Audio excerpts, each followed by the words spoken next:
Hello, my name is Rebecca Black. I am an ECO candidate and I am giving my presentation on the California Standards for the Teaching Profession, numbers 1 and 5, which I will expand on later in the presentation. And I am completing this presentation and program in May of the 2019-2020 school year. I currently teach kindergarten at Lincoln Elementary. I am in my third year of an induction program in Madera Unified. I spent 2 years as a PIC candidate and this 1 year as a MIC candidate using the early completion option. I completed my bachelor's and my multiple subject credential at Fresno State. A little bit about me. I was raised in Madera and around Madera schools. I have been a tutor since I was in high school and continuing through college. I was a kindergarten aide and I did not do student teaching. Instead, I was an intern for 2 years prior to completing this credential as a PIP and as an intern. Before I get started with my presentation, I just wanted to give a brief overview of the standards I will be addressing. I addressed Standard 1, engaging and supporting all students in learning, with a focus on Element 4, using a variety of instructional strategies, resources, and technologies to meet students' diverse learning needs, as well as Standard 5, assessing students for learning, with a focus in Element 4, using assessment data to establish learning goals and to plan, differentiate, and modify instruction. I'm going to begin my presentation to share about my ILP goals in relation to the California Standards for the Teaching Profession. All right, on to goal number 1. My first goal is in relation to standard number 1, engaging and supporting all students in learning, with a focus in Element 4, using a variety of instructional strategies, resources, and technologies to meet students' diverse learning needs. My goal was to deepen my knowledge of instructional strategies, resources, and technologies to meet the needs of my students. This is important because as teachers, there are so many resources and technologies available to us. So I want to have knowledge and grow my knowledge of the various strategies available so that I can use them with my students, because every year each class has different learning needs. So I want to be able to have many strategies at my disposal that I can use with students. I have taken a few of the pathways from my completed ILP, and I just wanted to focus on a couple that are pertinent to the information that I'm giving. I observed other K-2 teachers who are utilizing their iPads to meet the needs of their students, so that I can learn how to incorporate their use into my lessons. I observed my mentor facilitate whole class discussion and checking for understanding with her class so that I can get more comfortable incorporating informal assessments into my lessons. I searched the internet for strategies and resources to stay up to date on research so that I can learn about the different research and strategies available to me. I used guided reading resources to help me learn how to make the most of my small group time with students so that I can create skill-based and targeted instruction to use with my students, as well as incorporating the Kagan strategies so that I can learn and practice the various structures for collaborative discussions with students.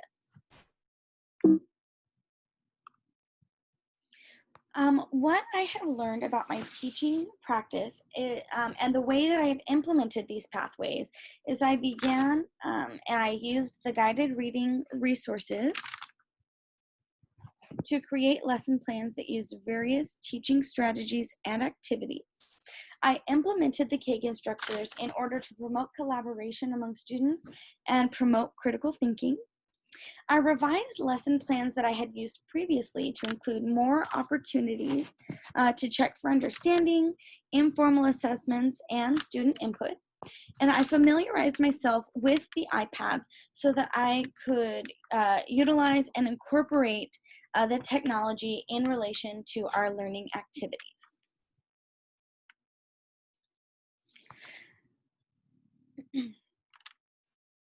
The way I am measuring these outcomes for my students was by using the Kagan structures among the other strategies to promote student collaboration, and the students will be able to engage in collaborative discussions with their partners as documented on the collaborative discussion checklist, which I will be sharing more about later in the presentation.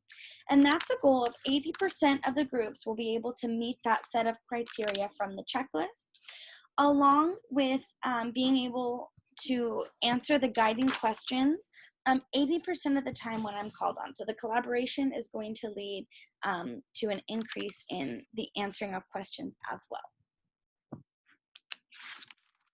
The evidence that I used was data collected from the pre and post assessments as documented on the collaborative discussion checklist. I also picked 3 focus students to determine if these strategies were working. I picked an EL student, Amelia Rojas, a special needs student, Martin Dimitri, and a gifted student, Amber Hernandez. Here we have the collaborative discussion checklist, which is what I used to collect the data, and I am looking at 4 specific areas for collaborative discussions. I'm looking for students to be looking at one another, listening to their partners, leaned in close to show they're paying attention, and staying on topic in their discussions, as well as an area for notes at the bottom. I collected data monthly beginning in November, and I wound up having my final data from February due to the school closures, so I was not able to collect data from March, April, May, or June. I've used a graph to show how students did in November as opposed to how they ended the year in February, with our goal of 80% of the groups being able to meet the criteria in the 4 categories. You can see that in the areas of looking, listening, and leaning in, students were able to meet the targets where I have 80% or more of my groups meeting the targets in those areas. And you can see here that in our on-topic section, students were not able to meet that goal of 80% of the groups meeting that goal. I expected this area to be harder for students. So although they did not meet the goal that was set, I am proud of the growth that they made. And I would imagine that with more time being able to practice these goals and work collaboratively with one another, that by the end of the year, we would have been able to meet that goal. I'm confident that we would have met. So I want to take a closer look at each of my 3 focus students, beginning with Amelia, our EL student. So you can see that in each of the areas from November to February in look, listen, lean in, and stay on topic, Amelia was able to exhibit those characteristics with her partner from the beginning of the year all the way to the end in February. I have also included a screenshot of the collaborative discussion checklist where you can see how she was performing with her partner. In November, she was looking, listening, leaning in, and staying on topic.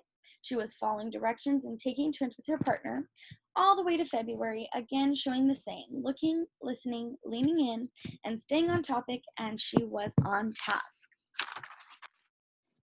All right, on to our second focus student, Martin, which is our special needs student.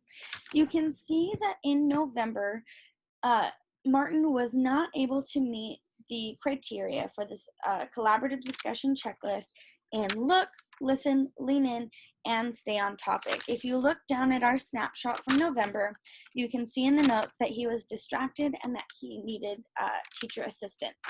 If we jump ahead to February, you can see that in 2 areas, Martin made growth, and that is looking and leaning in towards his partner. At the bottom, you can also see the notes that he was able to stay seated. He was still distracted and needed teacher assistance, but you can see the growth in those 2 areas. All right, on to our third focus student, who is Amber, our gifted student. You can see that in November, Looking, listening, and leaning in, she was able to exhibit those characteristics. And in November, she was not able to stay on topic with her partner. Amber is in a group of 3. So Amber and one of the other partners were talking to each other while the third group member was sharing. So that is not staying on topic. And if we jump ahead to February, you can see that Amber's group was able to exhibit the characteristics in all 4 of the areas, including staying on topic, with a note that her group was on task. After looking at all this data, we want to revisit our goal, which was that 80% of the groups will be able to meet the requirements for collaborative discussion. Students met the target in all the categories except for staying on task, which 67% of the groups were able to reach, but that's not quite meeting our goal of 80%. You can see as well that our focus students were able to show growth as well in those areas. This data tells me that I grew because as I learned more and I implemented more of those strategies, students were able to get more comfortable with them, showing that increase that they're able to meet the goals that we set for collecting data. With a focus back on our continuum, I wanted to focus in on some areas of growth from Standard 1, Element 1, which is using knowledge of students to engage them in learning, as well as Element 4, using a variety of instructional strategies, resources, and technologies to meet students' diverse learning needs. As I have learned about my students throughout the year, I have been able to use that knowledge to create and modify lessons to meet the specific needs of my students. I have also been able to participate in professional development and research instructional strategies that I can use in my classroom. This is an area that I think I will continue to grow each year because each year I become more comfortable with a few teaching strategies, and I have the opportunity to implement a few more. On to our goal number 2. Goal number 2 is in relation to California Standard for the Teaching Profession number 5, assessing students for learning, with a focus in Element 4, using assessment data to establish learning goals and to plan, differentiate, and modify instruction. My goal was to expand my sources of assessment so that I can develop goals and instructional plans that meet the specific learning needs of my students. This is important because assessment is the basis to building lessons and guiding instruction. I want to help my students join the process and begin learning about their responsibilities in the learning process. I again have taken a few of the pathways from my completed ILP. And those pathways that I want to focus on is that I used the 15-day plans with my grade level team to measure the effectiveness of my lessons and modify instruction as needed so that I can compare and analyze data from our group and determine the trajectory of my teaching. I utilized lesson plans to keep a record of the lessons I taught and kept track of when reteaching was necessary so that I could review and modify lessons based on the assessment data. I reviewed sources of assessment often to ensure that students met targets and retaught when necessary so that I could create and use assessments that fit what I was teaching and what students were learning. I did research online about effective assessments and how to use assessments to guide instruction. I also researched growth mindset and goal setting in order to guide students through the process so that I was able to develop goals with students that were pertinent to the information that I am teaching. All right, the way I implemented these pathways in my classroom was I reviewed the various assessments available to me and created lesson plans that incorporated the assessment data. I worked with my grade level team to review and compare data from our 15-day plans. I met with students to develop and track goals related to our grade level expectations, and I did research on growth mindset and goal setting in order to use best practices when I was collaborating with my students. All right, the way I'm going to measure students' growth towards these outcomes is through working with students to create individualized goal plans. So the students will be able to meet the goals they are setting. So that's 80% of the students meeting their goals. Achieve grade level expectation of reading at a level D. And again, that's 80% of the students meeting that goal. And another focus in a writing goal of a level 3, which is a fluent writer. And again, that's 80% of those students meeting that goal. All right. The evidence that I used to collect this data was through a goal recording sheet, and I had weekly check-ins with students to track their progress. Again, I picked 3 of our focus students to determine if these strategies were working, as well as utilizing assessment results from our ESGI data. I used ESGI test results where we collect our data to show the comparison of students' performance in December versus that in March in relation to how I'm adjusting my teaching based on those goals. So in reading, I've highlighted our end of the year goal as a level D, and you can see that students are moving towards the goal, with some exceeding the goal, but still many are not meeting that goal. However, we did not get to finish the end of the year, so I can hope that as I continue working with students, if we had gotten to finish the year, that we would see more students up there meeting that level D goal. All right, here we have a graph showing our student progress in their writing category. You can see that many of the students remained the same from December to March, with a few bumping up to meet the goal and exceed it there. We use right from the beginning to grade our writing, which is where these levels come from. I want to focus in on my student number 1, which is Amelia, our EL student. If we take a closer look at her data, you can see that she grew in both areas of reading and writing to meet our grade level expectations of reading at a level D and writing at a level 3, which is fluent. You can see our second focus student, Martin, who is our special needs student. In both areas, he was not able to meet our end of the year goal of level D or writing at level 3. But if you look at his results in reading, from December to March, he was able to grow from a pre-A to a level A. And in writing, he was able to show that emerging level 1 as well in both December and in March. And last, our focus student number 3, who is our gifted student. In her reading, you can see that beginning in December, she was already above that goal of a level D, and she continued to grow even more in March. As well as in writing, she was able to meet that goal in December and again exceeding here in March.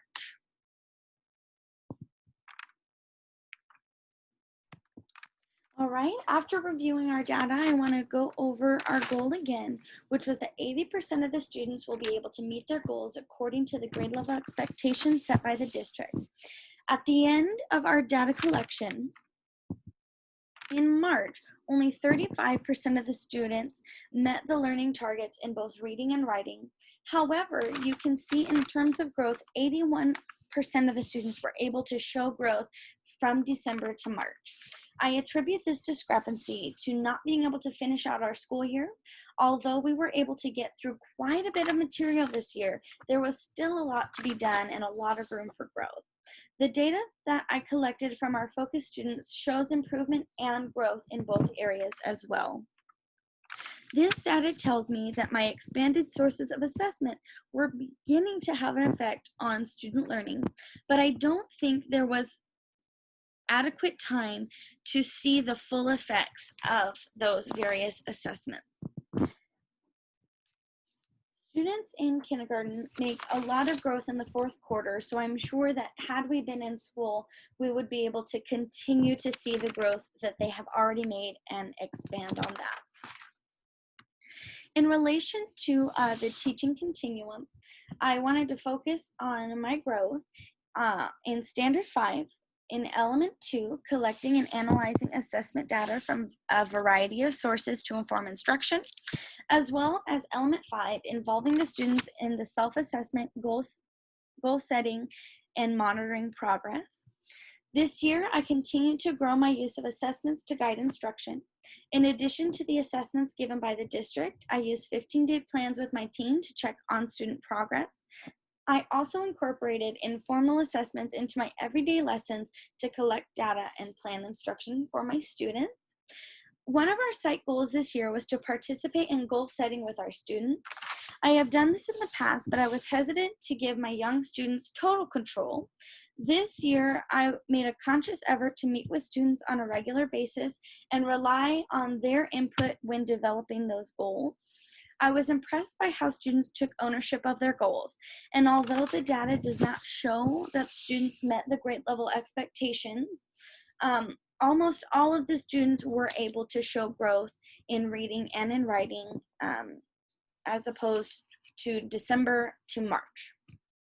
The way I was able to show evidence of my growth as a teacher is I completed 2 years in the PIC program as an intern and 1 year in the induction as an early completion option candidate. I observed other teachers and I conducted research related to teaching practices.